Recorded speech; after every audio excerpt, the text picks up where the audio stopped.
श्री सद्गुरु देवाय नमः।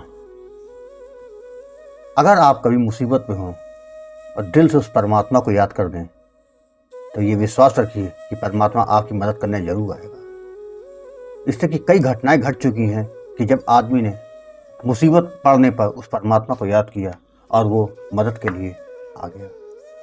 आज आपको एक ऐसी ही घटना, सत्य घटना सुनाने जा रहा हूँ। ज़्यादा पुरानी नहीं है, ये मात्र 15 साल पुरानी घटना है जिसको मैं आपके सामने शेयर करने जा रहा हूँ। लेकिन उससे पहले जिन लोगों ने गोकुल भवन अयोध्या यूट्यूब चैनल को अभी तक सब्सक्राइब नहीं किया है, उनसे निवेदन है कि चैनल को सब्सक्राइब कर दें और बेल आइकन अवश्य दबा दें, जिससे नए वीडियो के नोटिफिकेशन समय समय पर आपको मिलते रहें। जिनकी बात बताने जा रहा हूँ, ये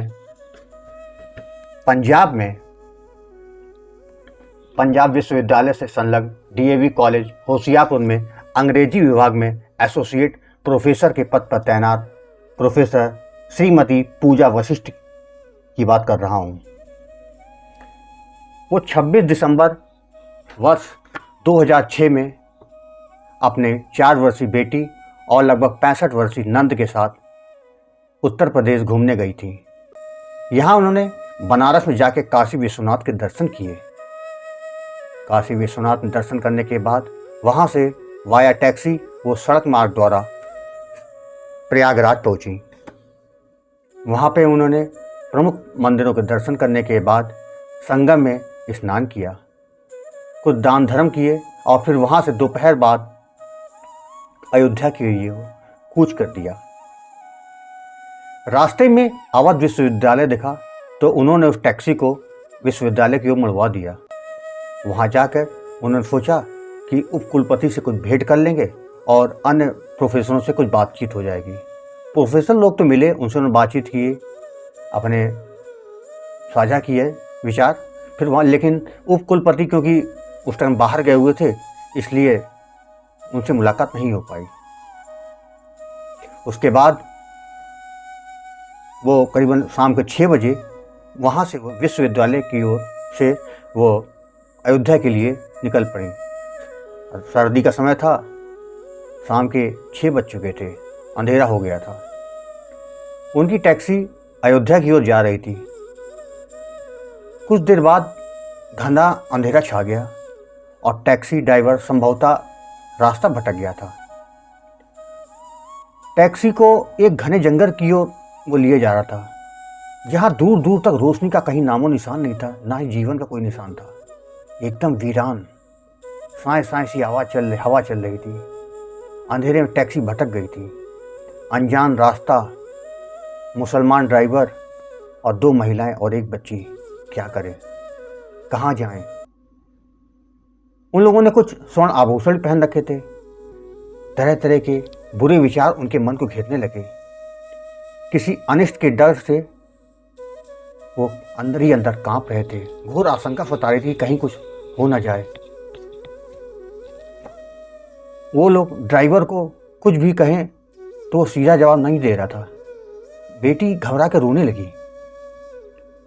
उस विषम परिस्थिति में पूजा जी को केवल उस परमात्मा श्री राम का स्मरण आया और कहने लगी, हे प्रभु, हे परमात्मा, हम तो आपके दर्शन हेतु निकले हैं।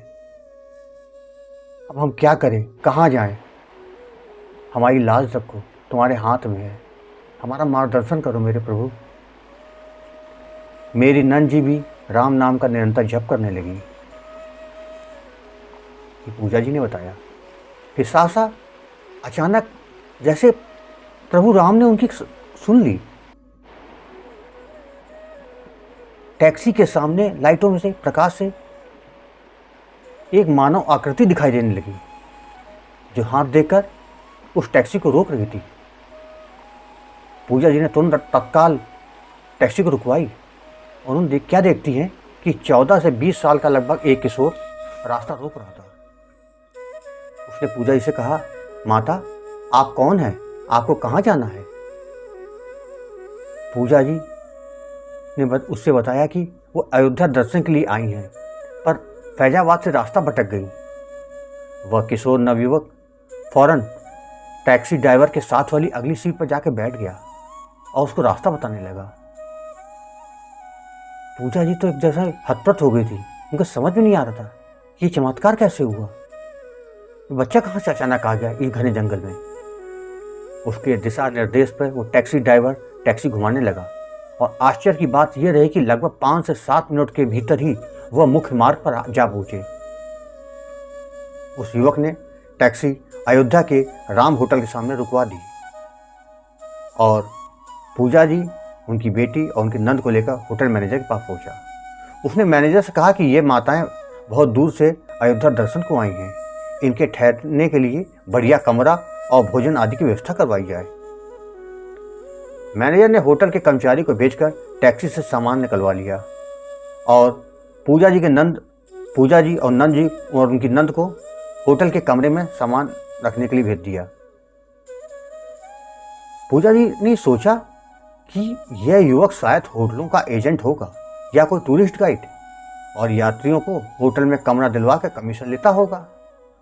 होटल के रजिस्टर पर हस्ताक्षर आदि करने की औपचारिकता करने के बाद जब पूजा जी पीछे मुड़ी तो क्या देखती हैं कि उस युवक को कमीशन दें, लेकिन ये क्या, युवक तो वहाँ है नहीं।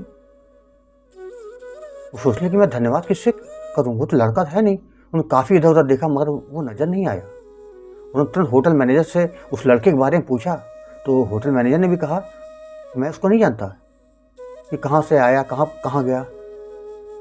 उसने आसपास के लोगों से भी पूछा पर उस युवक के बारे में किसी को कुछ नहीं पता था। अब पूजा जी की जिज्ञासा और बढ़ी। उन्होंने काफ़ी ढूंढा परंतु वो किशोर मिला नहीं। तब कुछ देर के बाद पूजा जी को समझ में आया कि उस अंधेरी रात और निर्जन वन में मार्ग दिखाने वाला कोई और नहीं, मेरे राम, मेरे प्रभु, मेरे परमात्मा वो स्वयं आए थे भेष बदल के, जिससे हमारे दुखी मन को नई चेतना मिली।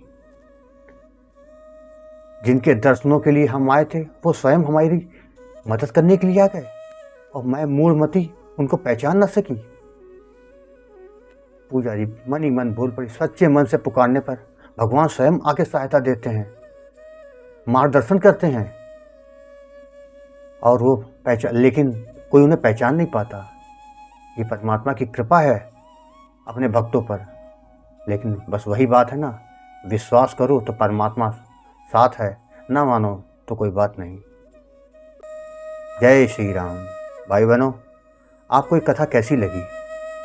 अगर अच्छी लगी हो तो कमेंट बॉक्स में जरूर बताइएगा और शेयर करना ना भूलिएगा। एक बार प्रेम से बोलिए जय श्री राम।